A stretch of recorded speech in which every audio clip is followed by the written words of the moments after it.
तुम्ही सिस्टम वापरतच नाही जी दिलेली आहे तुम्हाला ती, आणि त्याला असे फाटे फोडता. मग कशाला? लोकांना काय पाणी पाहिजे ना. मग कोण आहे बाबा ओळखीचं इकडे? मग MLA आहे का MP आहे माझ्या ओळखीचं, त्याला सांगितलं तो करतोय का? मी तुझ्या बरोबर बसलोय रिक्षामध्ये गाडीमध्ये आणि खड्डा आला, तुझ्याकडे बघून सगळे चोर आहेत रे, सगळे नुसते पैसे खातात. Now these are lazy solutions. तुमच्या रस्त्यावरती दिवा कुठे असावं हे दिल्लीत किंवा मुंबईत ठरावं का? नाही, तुमच्या वॉर्डमध्ये ठरायला पाहिजे ना. म्हणून वॉर्डपर्यंत आपण ते न्यायचं. 30 ते 40% प्रॉपर्टीज या असेस्टच नाहीये. हे कसं होऊ शकतं? पण ह्याच्यासाठी म्हणायला नको का तिकडच्या लोकांनी, अरे बाबा माझा कोण प्रॉपर्टी टॅक्स घेत नाहीये, कोणीतरी घ्या. मी एवढ्या मोठ्या वाड्यात राहतोय, माझं एवढंच का प्रॉपर्टी टॅक्स आहे? बँगलोरनी काय केलं? इन्फॉर्मेशन कन्व्हर्जन्स केलं. म्हणजे तू जर भरला नाहीस प्रॉपर्टी टॅक्स आणि तू इलेक्ट्रिसिटीचं बिल भरायला गेलास ना, तर तिथे रेड फ्लॅग येतो. पण आपण सगळे कायदे करतो ना, ते अविश्वास असल्यामुळे करतो की ह्याला पकडला पाहिजे, हा काहीतरी आपल्या विरुद्ध, आपल्या देशाच्या विरुद्ध किंवा काहीतरी चोरी करणार. गरिबांच्या नावाखाली आपण सगळी जी मजा करतोय ना, ती बंद केली आणि जरा सँक्टिटी ऑफ प्राइसिंग बघितलं तर आपल्याला ते इन्व्हेस्ट करता येईल ना. मुंबईत मी शिव्या द्यायचो ट्रॅफिकला, पण पुण्यामध्ये तर तुम्हाला लाल रंग दिसतच नाही कोणाला. म्हणजे they are, I think, colour blind.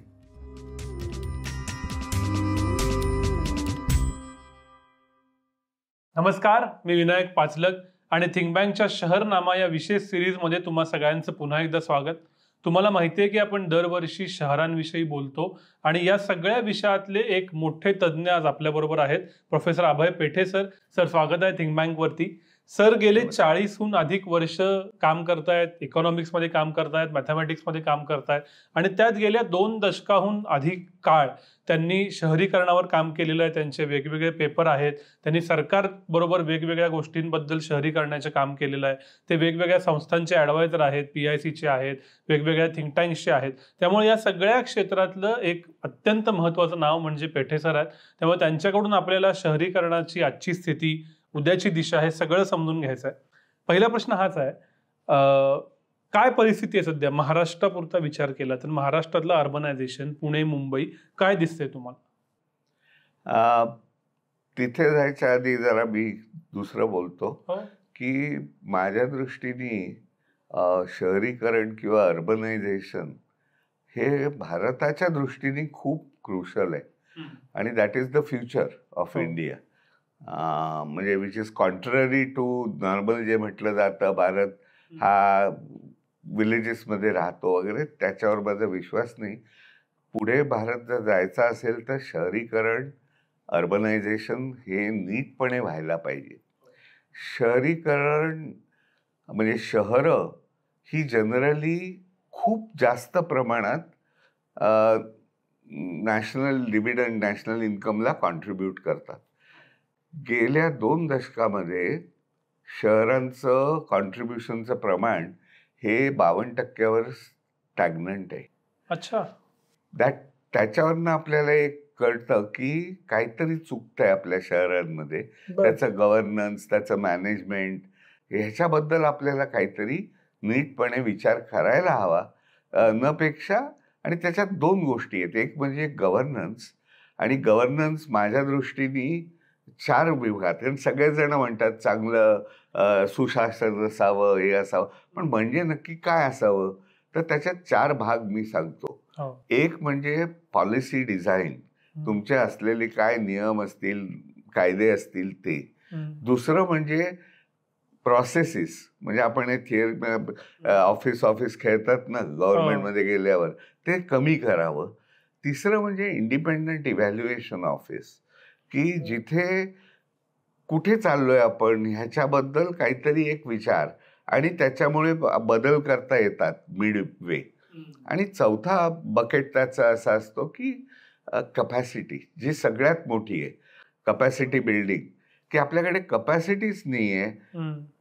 मग ती ब्युरोक्रेसीची असो, लोकांची असो, NGOजची असो, इलेक्टेड रिप्रेझेंटेटिव्हची असो, किंवा साधं म्हणजे आपल्याला डेटा सुद्धा मिळत नाही. आमच्यासारख्या रिसर्चर्सना एक अभ्यास करायचा असला सातत्याने कम्पेरेबल डेटा मिळू शकत नाही. तर हे झालं गव्हर्नन्सचे घटक हे आपण जर नीट केले, आणि आता अर्थात IT लेव्हरेजिंगमुळे बरंच काय काय करू शकतो आपण.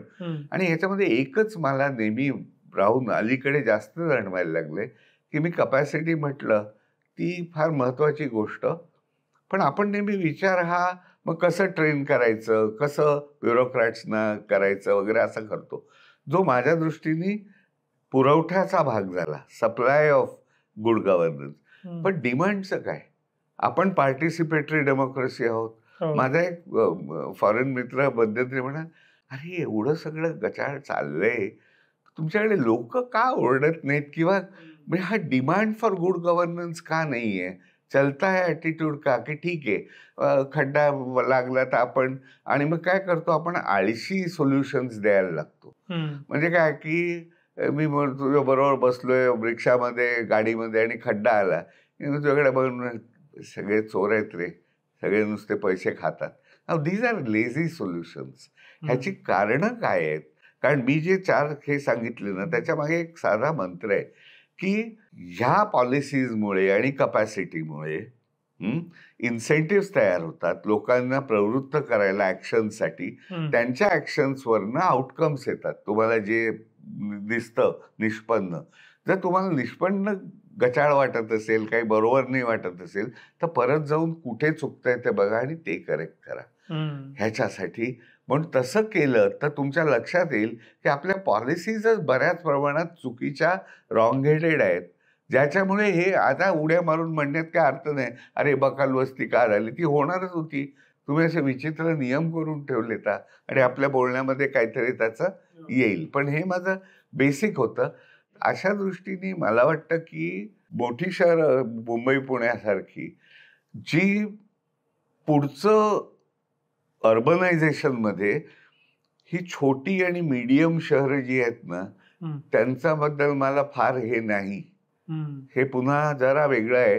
कारण माझ्या दृष्टीने भारतामधले 5 मेट्रोपॉलिटन रिजन जे आहेत, म्हणजे मुंबई आहे, दिल्ली आहे, कलकत्ता, आपल्याला माहिती आहे, बंगलोर, ही 5 मेट्रोपॉलिटन शहरं आणि त्यांचे रिजन्स हे 10% GDP भारताचा संपूर्ण देतात. तर ह्यांच्याकडे बघा, रिजनल गोष्टी बघा, सिटीज पुरते मर्यादित राहू नका म्युनिसिपल लिमिट्समध्ये. कारण आता परिस्थिती अशी आहे की बरेचसे प्रश्न, म्हणजे सॉलिड वेस्ट मॅनेजमेंट असेल, अफोर्डेबल हाऊसिंग असेल, ह्या गोष्टी तुम्हाला आता शहराच्या चौकटीत लिमिट्समध्ये तुम्हाला सोडवता येणार नाहीत. आणि आत्ताच जर तुम्ही रिजनल बघितलं नाहीत तर बाहेर तिकडे नियम नसल्यामुळे इरेग्युलर गोष्टी आणि बांधकामं सुरू होतील जी आपल्याला दिसत आहेत. आणि एकदा बांधकाम झालं ना की ते तोडायला खूप कठीण असतं. तर आमच्या उल्हासनगरमध्ये 90% बिल्डिंग्स या इल्लिगल आहेत. कुठच्याच पॉलिटिशियनला हे जमणार नाही आहे राजकारणाला की 90% बिल्डिंग काढून टाका म्हणून म्हणणं.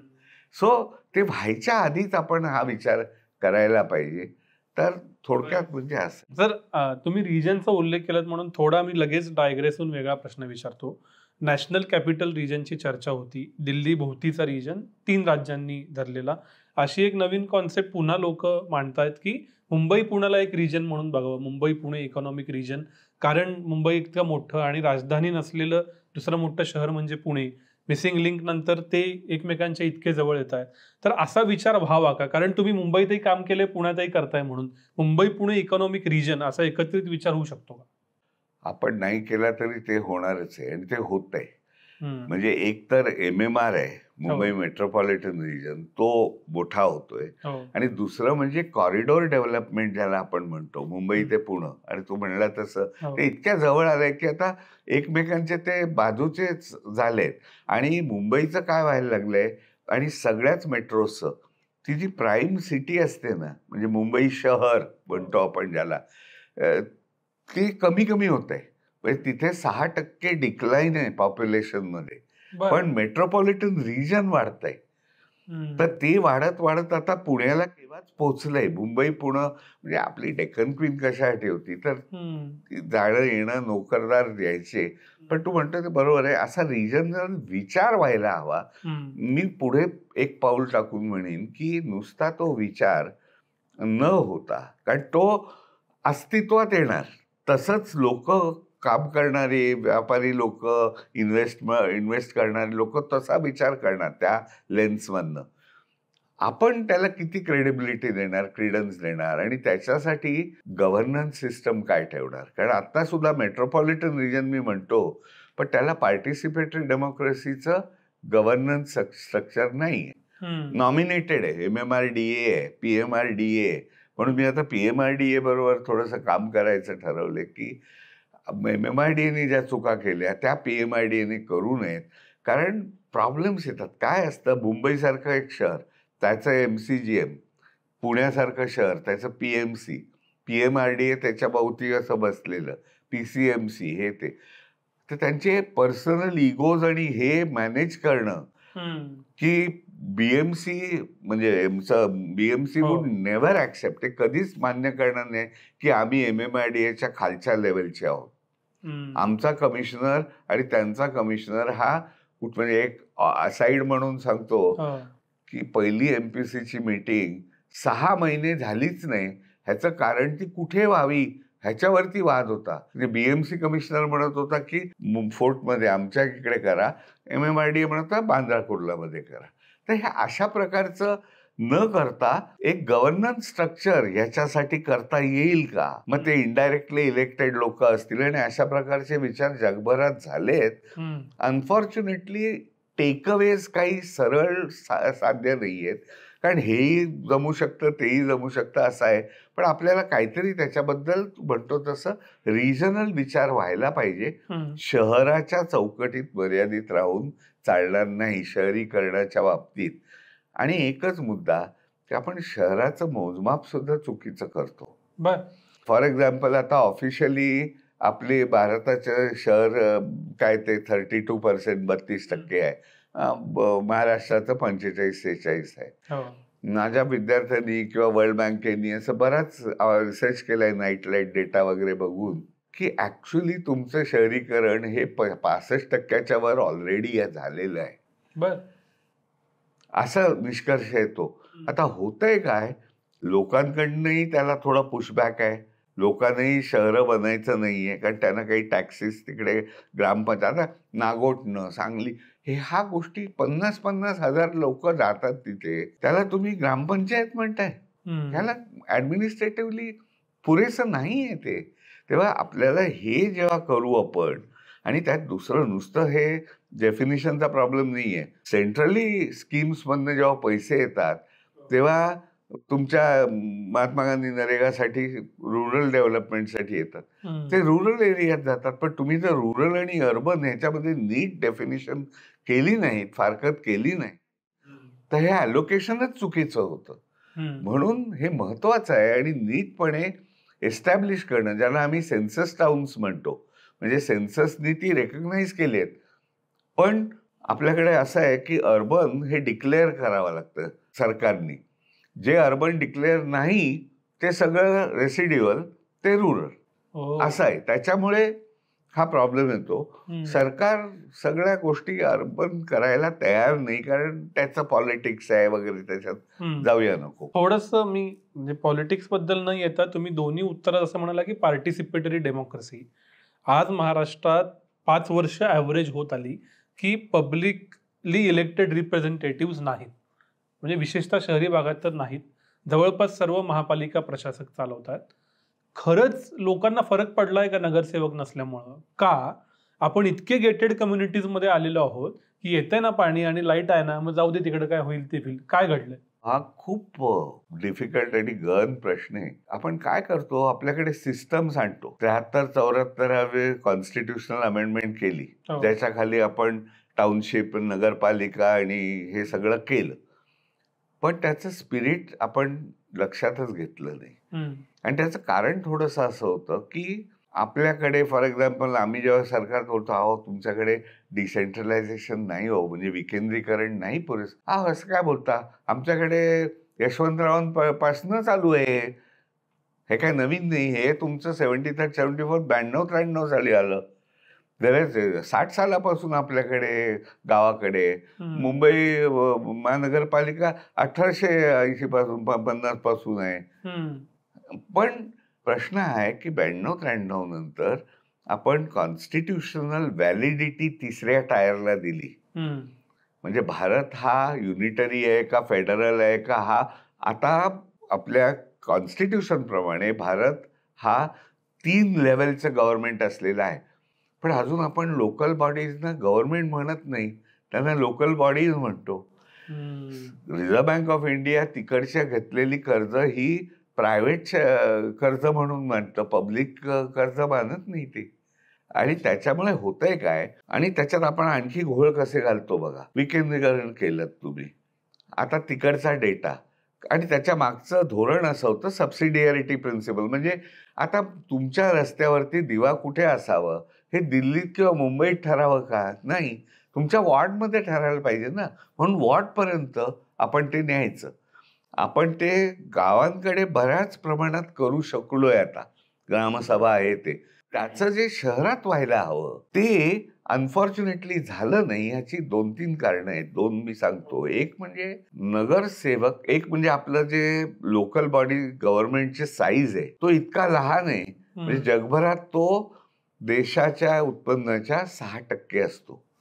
आपल्याकडे 1% कमी आहे. वीक गव्हर्नमेंट्स आहेत, मिसिंग लोकल पब्लिक फायनान्स आहे. आणि त्याच्यासाठी लागणाऱ्या ज्या गोष्टी आहेत, म्हणजे स्टेट फायनान्स कमिशन वगैरे अशा गोष्टी, त्याच्यामधनं दिलेले अवॉर्ड सरकार मानतच नाही कुठचे.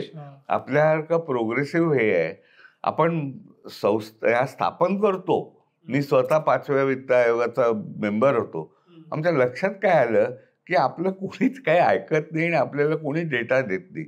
सरकारसाठी आत असून का, मी लिहिलंय तिथे त्या रिपोर्टमध्ये की इथं उपर सरकारनी जरा डेटा मिळण्याची सोय करावी, त्याच्यावर पैसे आहेत मॉस्पीनी दिलेले ते खर्च करावेत, जेणेकरून पुढे येणारे फायनान्स कमिशन्सना त्यांचं काम करणं सुकर जाईल. आम्हाला ते जमणार नाही, करता येत नाहीये. नगरसेवकांना त्यांचं कपॅसिटी आणि एम्पॉवरमेंट नसतेच. ऍक्च्युअल अजेंडा सेटिंग हा कमिशनरच्या हातात असतो. कमिशनर कोणाचा माणूस असतो? चीफ मिनिस्टरचा माणूस, नॉमिनेटेड असतो. हे अर्थशास्त्रात पण होतं की तुम्ही, म्हणजे चाणक्याने लिहिलेले की शहराचं कसं हे असावं, तर 6 कमिट्या असाव्यात. एक वजन, एक बर्थ अँड डेथ्स, एक टॅक्सेससाठी वगैरे. पण ह्याच्यामध्ये 6 लोकांच्या, लोकल लोकांच्या कमिट्या त्याच्यात असतात. पण ह्याचा सूत्रधार हा राजाचा माणूस पाहिजे. एक्झॅक्टली तसंच आपण केलं. त्यामुळे आपण जरी विकेंद्रीकरण म्हटलं, त्याच्यामध्ये एक्सपेंडिचर ऑटॉनॉमी म्हटली, तशी करतच नाही. की म्हणजे मला लोकल लेवलला मला काय खर्च अपेक्षित आहेत, मला काय हवंय हे मी जाणू शकतो की नाही, तर मी खर्च करायला मोकळा पाहिजे की नाही. 90% प्रमाणात ते असतच नाही. सगळं त्याला आपण एजन्सी ट्रान्सफर म्हणतो, जे पैसेवरनं येतात, पण ते कशासाठी खर्च करायचे अगदी शेवटच्या रुपयापर्यंत हे लिहिलेलं असतं. म्हणजे तुम्ही काय फक्त एजंट बनता. त्याच्यामुळे ही एक गोष्ट. आणि दुसरी गोष्ट अशी आहे, तुम्ही सायमल्टेनियसली ही सिस्टम असताना ते MP लॅड स्कीम सारखं करता. तुम्ही नगरसेवकांना, MPजना, MLAजना 1-1 कोटी 2-2 कोटी काय ते देता तुमच्या याचा विकास करण्यासाठी. मग ते येऊन इथे बसतात आणि लोकल गोष्टी करतात. एक आठवण सांगतो, तर या देवराचा मुलगा मिलिंद, तो जेव्हा MP होता त्याला मी काहीतरी विद्यापीठाच्या कामासाठी भेटायला गेलो होतो. तो मला म्हणला, सर ते बघा ना, हे बाहेर हे लोक बसलेत ना, ती म्हातारी बाई, तिला काय पाहिजे, तिला नळ पाणी कनेक्शन पाहिजे. म्हणाले, मी MP आहे हो, मी लॉ मेकर आहे, नॅशनल लॉ मेकर आहे, माझ्याकडे नळ पाणी आणि गॅस कनेक्शनसाठी ती येते, ह्याचा अर्थ काय? पण म्हणाले, मी जर काम नाही केलं ना, तर म्हणजे हा युजलेस आहे, काय काम करत नाही. म्हणजे पॉलिटी डिमांड मी जेव्हा म्हणतो ना, तेव्हा पॉलिटीची मॅच्युरिटी, की आपल्याकडे नगर जो आहे माणूस, तो येऊन तुमच्या वॉर्ड समितीमध्ये भांडला पाहिजे ना, की माझ्याकडे 50,000 रुपयाचं बजेट आहे, त्याच्यासाठी माझ्या एरियामध्ये कॉन्स्टिट्युएन्सी. कारण काय ऍडमिनिस्ट्रेटिव्ह वॉर्ड्स हे मोठे असतात. 10 इलेक्ट्रल वॉर्डचा एक ऍडमिनिस्ट्रेटिव्ह वॉर्ड होतो, केरळ वगैरे सोडून. तिकडे प्रत्येक इलेक्ट्रल वॉर्डला एक असतो. बर. मग ते आपल्याकडे शक्य नाहीये. पण त्याच्यामुळे होतं काय की ती लोक तिथे जातच नाहीत. आणि तेव्हा 50,000साठी कोण भांडणार? आम्ही 10 नगरसेवक. त्याच्यापेक्षा आम्हाला प्रत्येकाला 2-2 कोटी मिळत आहेत, आम्ही आमचं काम करतो. म्हणजे पुन्हा सिस्टमला तुम्ही सिस्टम वापरतच नाही जी दिलेली आहे तुम्हाला ती, आणि त्याला असे फाटे फोडता. मग कशाला? लोकांना काय पाणी पाहिजे ना. मग कोण आहे बाबा ओळखीचं इकडे? मग MLA आहे का MP आहे माझ्या ओळखीचं, त्याला सांगितलं तो करतोय काम. मग जेव्हा असं सिस्टम तयार होईल जेणेकरून मला माझ्या नगरसेवकाकडे जाऊन वॉर्ड ऑफिसरकडे जाऊन सांगावं लागेल, मला हे द्या, माझं हे काम व्हायला पाहिजे, तरच मी हे करीन. पण सिस्टम जेव्हा चालत नाहीत त्यावेळेला नको त्या ठिकाणी पॉवर सेंटर्स तयार होतात. आणि मग राजकारण्यांच्या बरोबर जे लोक असतात ना, हँगर्स ऑन, त्यांना मग लोक येऊन भेटत, साहेब जरा सांगा, आमचं काम करतील वगैरे. हे का करायची वेळ येते? कारण सिस्टम्स आपल्या आपण राबवत नाही बरोबर. आणि ते सगळं आपल्याकडे छान लिहिलेलं आहे बरं का. पण आपण जर ठरवलं नाही करायचं, आणि ह्याच्यासाठी ते आपण नाही करायचं ठरवल्यावर लोकही ओरडत नाहीत, राजकारणी पण मजेत आहे, त्यांनी आपला इक्विलिब्रियम हे केलंय. तेव्हा मी त्यांना म्हणतो प्रॉब्लेम ऑफ फंडामेंटल इन्सेंटिव्ह, की तुझं चांगलं चाललंय, माझं चांगलं चाललंय, जे चाललंय ते कशाला मी रिफॉर्म करून माझ्याच पायावर धोंडा पाडून घेऊ. तेव्हा ओव्हरऑल पॉलिटिकल मॅच्युरिटी आणि लोकांच्याकडनं डिमांड साइड ऑफ गव्हर्नन्स हे फार महत्वाचं आहे. आणि त्यामध्ये एक आणखी, म्हणजे मी जास्त बोलतोय पण तू प्रश्न विचार पाहिजे तर, पण एक सांगतो की परदेशात आपण जेव्हा फिरतो ना तेव्हा दिस इज द स्टेट लॉ असं लिहिलेलं असतं, तर लोक ते मान्य करतात आणि तसे वागतात. आपल्याकडे मै कोण हू असं कल्चर असतं, मला ते लागू पडत नाही असं.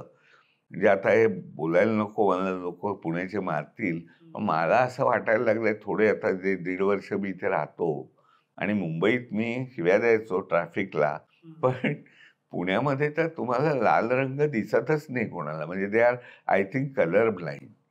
कारण मी जेव्हा ट्रॅव्हल करतो ना तेव्हा रेडमधनं सर्रास लोक येत असतात, दोन्ही बाजूला डबल पार्किंग.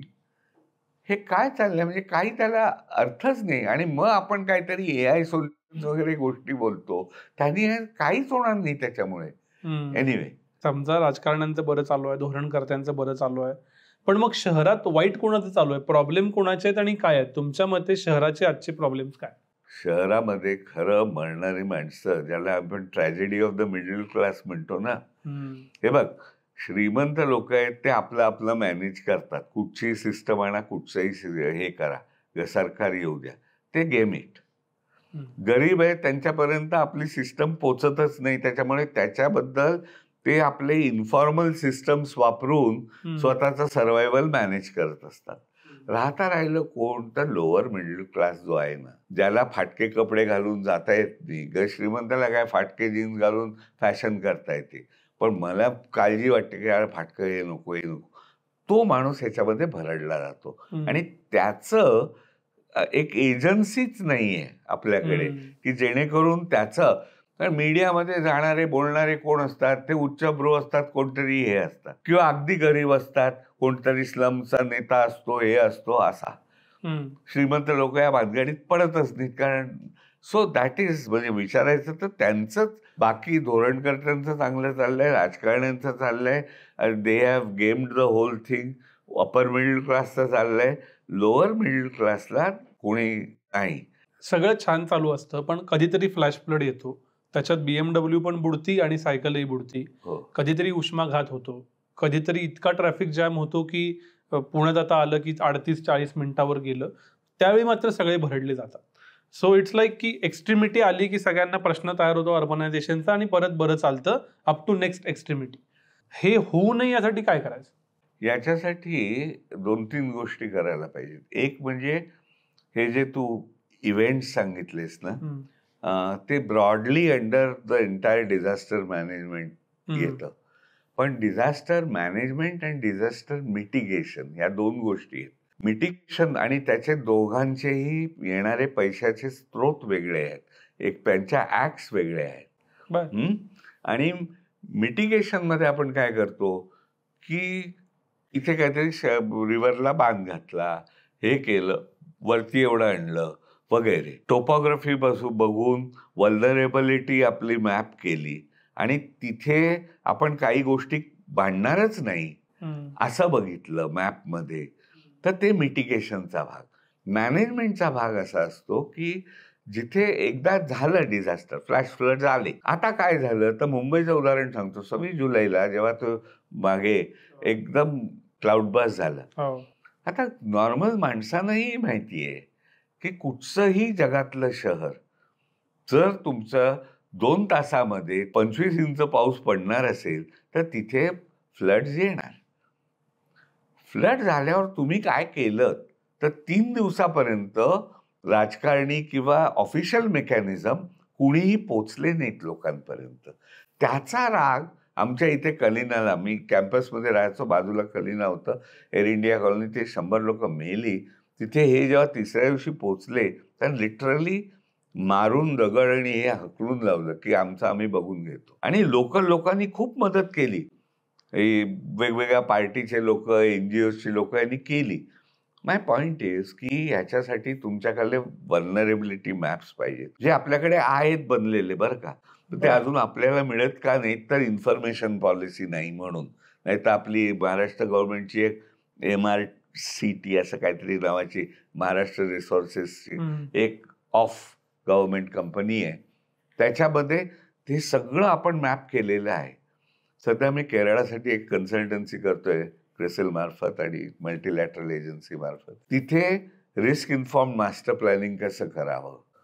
कारण काय झालंय, DP मास्टर प्लॅन शहरं बनवतात स्टॅच्युटरीली 30 वर्षासाठी, ते बनवतात आणि ते बाजारात सोडून देतात. त्याचा आपण दर वर्षाच्या बजेटशीच काही संबंध लावत नाही. तर त्यांची कपॅसिटी नसते की कुठे काय करावं हे कळण्याशी.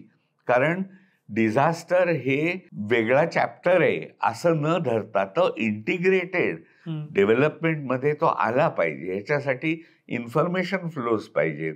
ते कसे निर्माण होतील ते आता आम्ही टेम्पलेट्स निर्माण केले. त्याच्यात काय मोठं आइन्स्टाईनची गरज नाही, ते सहज साध्य आहे, पण ते व्हायला पाहिजे. तेव्हा ह्याच्यासाठी आपल्याला ह्या 2 गोष्टी, मिटिगेशन आणि मॅनेजमेंट. आणि आता हे क्लायमेट चेंजमुळे असे हाय फ्रिक्वेन्सीनी एक्स्ट्रीम इव्हेंट्स होत राहणार, हे गृहीत धरा तुम्ही. आणि तू म्हणलास ना की सगळ्यांनाच मग ते अफेक्ट होतं, भरडले जातात वगैरे. सगळे भरडले नाही जात, सगळे अफेक्ट होतात, भरडले काही जातात. कारण माझी कपॅसिटी टू विथस्टँड दॅट, माझी BMW गेली तरी माझे ते चालून जातं रे. दुसऱ्या माणसाचं ते सगळं आयुष्य म्हणजे सर्वायवल किट जात असतं. So there are different levels of suffering. आणि अनफॉर्च्युनेटली जे वल्नरेबल आहेत, जे पीडित आहेत, लोअर क्लासचे आहेत इन टर्म्स ऑफ इकॉनॉमिक्स, ते नेहमीच जास्त सफर करणार. सगळे पडल्यावर ते खाली असतात असं होतं, पण सगळे अफेक्ट होतात, दॅट इज ट्रू. पण ह्याच्यासाठी मार्ग आहेत. आज सायन्स आहे, टेक्नॉलॉजी आहे, तुमच्याकडे मॅपिंग आहे. वल्नरेबिलिटी मॅप्स करा, त्याप्रमाणे तुम्ही डेव्हलपमेंट प्लॅन्स किंवा मास्टर प्लॅन जेव्हा शहराचे बनवता स्टॅच्युटरीली, ते बनवताना त्याचा इनपुट घ्या. तिथे काही ठिकाणी तुम्ही काही गोष्टी करू नका, होऊन देऊ नका. कारण हे काय, पुन्हा मी म्हटलं तर आइन्स्टाईनची गरज नाही. आम्हाला माहिती आहे की स्लाइड्स असतात, त्याच्यावरती घरं बांधता कामा नये. जे स्लम्स येतात, कारण ते तरी काय करणार बिचारे, कारण तुम्ही शहरामध्ये जागा दिली नाहीत. अफोर्डेबल जागा त्यांना शक्य नसते. ते पुश झालेले आहेत रुरल एरियाजमधनं, जिथून त्यांना नीट काही मिळत नाही म्हणून ते इथे येतात. इथे आल्यावर कुठेतरी राहायला पाहिजे. ते ऑप्टिमल सोल्युशन आहे स्लम्स आहे त्यांचं. आणि मग त्याचं एक वेस्टेड इंटरेस्ट आणि हे बनून जातं की वोट बँक होते, मग त्यांना हे मिळतं, रेशन कार्ड दिलं जातं, हम्म. मोडायला गेलं की फोन लागतो राजकारण्याचा की अरे काय करताय तुम्ही, आज करू नका. मीडियावाले दाखवतात टिपिकली पाऊस आल्याबरोबर एक बाई आणि बाहेर पडले लहान मूल आणि कसं सफर. मग पुन्हा लोक म्हणतात जाऊ दे, हे काय राजकीय दृष्ट्या बरोबर वाटत नाहीये. तेव्हा हे सगळे त्याचे परिणाम जे आहेत ना, ह्याचं कारण तुम्ही काहीतरी विचित्र पॉलिसीज मी म्हटलं तशा केलेल्या आहेत तिथे. ह्याच मुद्द्यावर मला यायचं आहे. मुंबईतला एक फोटो व्हायरल झालेला, एका बाजूला धारावीची वस्ती आणि दुसऱ्या बाजूला मोठा टॉवर. पुण्यातही आपण बघतो की गेटेड सोसायटीज फॉलोड बाय वस्ती, गेटेड सोसायटीज फॉलोड बाय वस्ती. असं म्हणतात की ती इन एकमेकांना कॉम्प्लिमेंट करतात. तुमच्या घरातली हाऊस हेल्प तिथनं येते बरोबर. आणि इकोसिस्टीम चालती, पण मग प्रॉब्लेम्स तयार होतात. सो हे जे झालंय, काय त्याला क्लस्टरिफिकेशन म्हणूया किंवा काही म्हणूया, हे काय आहे, हे योग्य आहे का अयोग्य, आणि हे इव्हॉल्व कसं होत जाणार आहे? हे योग्य की अयोग्य हा प्रश्नच गैरलागू आहे. म्हणजे कसं आहे की हे होत राहणार ना, कारण मला घरात बाई कामाला लागते, तिला मला पगार द्यायला लागतो. तो पगार किती कमी असावा असं मी बघणार. तो जर कमी पगार असायचा असला तर त्या बाईला कुठून तरी लांबून पैसे खर्च करून येणं शक्य नसतं. जवळ राहत असली तर ती 10 ठिकाणी 5 ठिकाणी काम करते. मग तिला तुम्ही कमी पैशामध्ये आपल्या घराचं काम करून देऊ शकता. तेव्हा ते जवळ राहणं, पेरिफरीज वरती राहणं आणि चांगल्या मोक्याच्या ठिकाणी राहणं हे म्हणजे होणारच. इम्प्लिमेंटेशनच्या दृष्टीने आपलं तितकंसं हे नाही. म्हणजे हे काही लगे असंच उभं राहत नाही ना, ते हळूहळू येत जातं. त्याला नेटवर्किंग असतं. असं नाही कोणतरी गावावरनं आला, विटीला उतरला किंवा इथे तुमच्या पुणे स्टेशनला उतरला आणि म्हणला चला इथे जागा दिसते, इथे आपण ठोकूया आपलं हे. असं होत नाही. त्याला नेटवर्क असतात, स्लम लॉर्ड्स असतात, त्यांचे वेस्टेड इंटरेस्ट असतात. तिथे इनफॅक्ट स्लम्समध्ये वगैरे ती जी सो कॉल्ड गरीब माणसं आहेत, ती लोक त्यांचं रेंटल स्कीम जी आहे ना ती खूप चांगली चालते. आणि मजा म्हणजे ते सगळं इलिगल असून तिची लिखापडी त्या जाड हिरव्या कागदांवर होते. म्हणजे त्यांनाही वाटतं की आपण काहीतरी ऑफिशियल करतोय वगैरे वगैरे. आणि त्यांच्याकडनं आपण फॉर्मल सिस्टम मध्ये शिकायला पाहिजे रेंटल बद्दल, जे आपण शिकत नाही आहोत. आणि रेंट कंट्रोल करून सगळा घोळ मुंबईत केलाय आणि बाकीच्या ठिकाणीही केलाय. इथे तुम्ही त्या पेठाबेठांचे जे काही करून ठेवलंय, तुमचा प्रॉपर्टी टॅक्स बघितला तर हे मोठ्या रिफॉर्मच्या गोष्टी करत असतात सगळे. मला स्वतःला बोललं होतं ॲडवाईस द्यायला PMC मध्ये. त्यांचं बघितलं तर मी सगळं सांगत नाही, पण ते म्हणाले की तुम्ही आम्हाला कॅपिटल व्हॅल्यूवरती करून द्या. मी बघितलं. म्हटलं तुम्ही ऑलरेडी कॅपिटल व्हॅल्यूवर आहात. तर ते चमकले. कमिशनर, त्या असिस्टंट कमिशनर इन्चार्ज होता, त्यावर काय म्हणतात सर? तर म्हणलं ना हो आमचं ते आमचं वेगळी पद्धत आहे. म्हटलं तुम्ही बेसिस जर रेडी रेकनर घेतला तर तुम्ही ऑलरेडी कॅपिटल व्हॅल्यूवर आलात ना. तुम्ही रेंटल व्हॅल्यू पासून लांब गेलात आणि झालं. आता तुमचा प्रॉब्लेम म्हटलं काय, जगामध्ये तुम्ही उगाच काहीतरी रिफॉर्म वगैरे बोलू नका. कारण कुठलंही शहर किती रिफॉर्म प्रॉपर्टी टॅक्स असला तरी 30% त्याच्या एक्सपेंडिचरच्या पेक्षा जास्त कमवू शकत नाही प्रॉपर्टी टॅक्स मार्फत. तुम्ही कमवताय तेवढे. तुमचा प्रॉब्लेम काय आहे, इनिक्विटेबल आहे. म्हणजे नवीन ठिकाणी जिथे तुमचं वाढतंय ना तिथे भरमसाठ प्रॉपर्टी टॅक्स झालाय. आधीच्या जुन्या ह्याच्यामध्ये तुम्ही ते त्यांना सोडूनच दिले. तिथे धडना सुधारणा केल्या, व्हॅल्यू एडिशन केलं नाहीत. स्लम्सना तुम्ही काही व्हॅल्यू एडिशन केलं नाहीत, त्याच्यामुळे त्यांच्याकडनं टॅक्स घेता येत नाही. नाहीतर त्या सगळ्यांकडनं आपण टॅक्स घेऊ शकतो. हा इक्विटेबल जर केला, तुमच्या 2 किंवा 3 वॉर्ड्स मधनं जवळजवळ 70 ते 80% प्रॉपर्टी टॅक्स येतोय आज पुण्याचा. ही इनिक्विटी आहे. तर तुम्ही रिफॉर्मच्या गोष्टी करायच्या आधी, आणि ह्या जगामध्ये आपण एकीकडे AI आणि सॅटेलाइट इमेजरी वगैरे गोष्टी करतो, 30 ते 40% प्रॉपर्टीज ह्या असेस्टच नाहीये. हे कसं होऊ शकतं? तेव्हा आपण रिफॉर्म वगैरे उड्या एकदम मारण्यापेक्षा साध्या ज्या समोर दिसतायत ना, सहज साध्य, मी सहज साध्य म्हणतो, त्याच्यात वेस्टेड इंटरेस्ट असतात, पण हे सहज साध्य आहे. पण ह्याच्यासाठी म्हणायला नको का तिकडच्या लोकांनी, अरे बाबा माझा कोण प्रॉपर्टी टॅक्स घेत नाहीये, कोणीतरी घ्या. मी एवढ्या मोठ्या वाड्यात राहतोय, माझा एवढाच का प्रॉपर्टी टॅक्स आहे? बेंगलोर एक्सपेरिमेंट ह्याच्या बाबतीत खूप चांगलं होतं. त्यांनी टॅक्स कॅल्क्युलेटर लावला, इंटरनेटवर टाकला, कुठूनही तुम्ही ऑनलाईन भरा, इन्स्पेक्टर येणार नाही तुमच्याकडे, तुम्ही भरा त्या कॅल्क्युलेटरमध्ये. तुम्हाला माहिती आहे तुमची एरिया कुठची आहे, तुम्हाला माहिती आहे तुमच्या घराची एरिया किती आहे, कितव्या मजल्यावर आहे, काय आहे, आजूबाजूला काय अम्युनिटीज आहेत, तुम्हाला सगळं माहिती आहे. तो फॉर्म भरा, त्याच्यावरनं तुम्हाला कॅल्क्युलेटर मिळतो, मल्टिप्लाय, आणि तुम्हाला अमाऊंट येते. ती अमाऊंट भरून टाका. 7 पटीने प्रॉपर्टी टॅक्स वाढला. म्हणजे लोकांवर थोडा विश्वास. आपल्याकडे काय होतं, हे थोडं बाजूला झालं, पण आपण सगळे कायदे करतो ना, ते अविश्वास असल्यामुळे करतो की ह्याला पकडला पाहिजे, हा काहीतरी आपल्या विरुद्ध, आपल्या देशाच्या विरुद्ध किंवा काहीतरी चोरी करणार असं धरून. जर आपण असं मानलं की शहरामध्ये राहणारी लोक आहेत ती सुसंस्कृत असतात, त्यांना you put them on their honour, त्यांना सांगा बघा हे एवढा खर्च होतोय आपला, एवढा प्रॉपर्टी टॅक्स अपेक्षित आहे, आता तुम्ही द्यायचं ते द्या, एवढं जर सांगितलं ना तर बरेच लोक सुधारतील. अर्थात मी सांगतोय ते तितकं सहज नसतं. बँगलोरनी काय केलं, इन्फॉर्मेशन कन्व्हर्जन्स केलं. म्हणजे तू जर भरला नाहीस प्रॉपर्टी टॅक्स आणि तू इलेक्ट्रिसिटीचं बिल भरायला गेलास ना तर तिथे रेड फ्लॅग येतो की घ्यायचं नाही यांचं इलेक्ट्रिसिटी प्रॉपर्टी टॅक्स भरल्याशिवाय. कारण प्रॉपर्टी टॅक्स भरला नाही तर त्याला काय उपाय आहे, तर जप्ती आणणं. ते खूप म्हणजे प्रॅक्टिकली करत नाही. पण इलेक्ट्रिसिटी कट होऊ शकते, मग तू बळजबरीने, पण ह्याच्यासाठी इन्फॉर्मेशन कन्व्हर्जन्स लागतं. आपल्याकडे आपण गव्हर्नन्स सिस्टम मध्ये, सरकारामध्ये सगळं सायलोज मध्ये काम करतात ना. एक डिपार्टमेंट दुसऱ्या डिपार्टमेंटशी बोलत नाही, पाण्याच्या डिपार्टमेंटमध्ये बोलत नाही.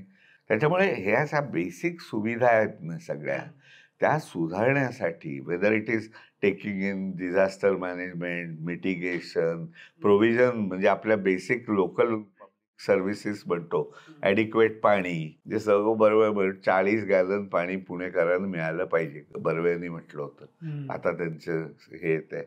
तर आपण बेंचमार्क्स आहेत, का करू शकत नाही हो? तर त्याचं कारण असं आहे की आपण ना रेडीनेस टू पे. आणि आता मला असं कळतंय की लोकांची मानसिकता अशी आहे की हरकत नाही. पूर्वी आपण काय म्हणा, गरीब देश आहे, काय नाही, पैसे नाही, कुठे तुम्ही पाण्याला भाव लावताय वगैरे वगैरे. आता तसं नाहीये. लोक म्हणतात घ्या हो पाण्याला पैसे, पण चांगलं पाणी द्या आम्हाला, क्वालिटीचं. पण आपण काय करतो, गरिबांच्या नावाखाली पाण्याला पैसे इतके. मी माझ्या वर्गात मुलांना विचारायचो आणि त्यांना न्यूयॉर्क, लंडनची माहिती असायची, मुंबईची नाही. म्हटलं अरे तुम्ही बाहेर ते बिस्लेरी म्हणा किंवा कसलं ते बॉटल्ड वॉटर घेता ना, 7 रुपये 10 रुपये त्यावेळेला होतं लिटरला. म्हणजे तुम्ही घरी किती पैसे भरता रे, किंवा तुमचे आई बाप, काय कल्पना आहे का? तर कुणालाही माहिती नसेल. आम्ही त्यावेळेला मुंबईमध्ये 2 रुपये 1000 लिटरला द्यायचो, आणि त्या 2 रुपयाचं 3 रुपये केलं तर मीडियामध्ये काय आलं, 50% वाढ झाली पाण्याच्या ह्याच्यात. आज तुम्ही इथे किती पैसे भरताय?